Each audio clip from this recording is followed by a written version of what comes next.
আমি ইয়াসমিন। আমি সবে ক্লাস 11-এ পড়ি। প্রেম ভালোবাসা নিয়ে কিছুই ভাবিনি। পড়াশোনা আর বান্ধবীদের নিয়ে ছোট্ট একটা পৃথিবী ছিল আমার।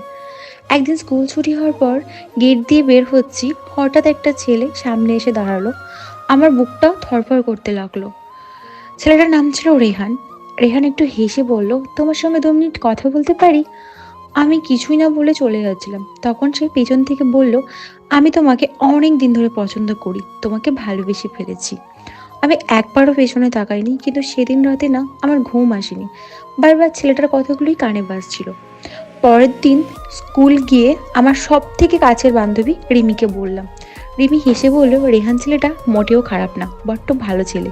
বাট তবু তুই যদি ওর সাথে সম্পর্ক করতে চাস, ওকে একটু ভালো করে চিনে নে। এরপর প্রায় 1 মাস ও শুধু দূর থেকে আমাকে দেখতো, কখনো বিরক্ত করতো না, কখনো জোর করতো না, শুধু হাসি মুখে তাকিয়ে থাকতো। একদিন আমি সাহস করে বললাম, তুমি কি আমায় সত্যি ভালোবাসো? ও হেসে বলল, একদিন প্রমাণ করে দেব। সেদিন থেকেই আমার ওকে না ভালো লাগতে শুরু হয়ে গেছিল। আর বলতে পারো সেদিন থেকেই আমাদের গল্প আর লাভ স্টোরি দুটোই শুরু।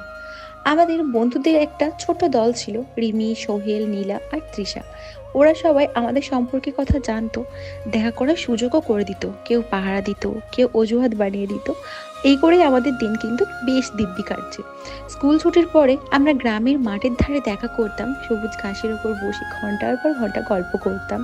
আর ও জানাতো আমার পছন্দের খাবার ঝালমুড়ি, কখনো ফুচকা, ভুট্টা এইসব আনতো, আর আমরা দুজন কিন্তু খুনসুটি করতাম আর ভাগাভাগি করে খেয়েও নিতাম।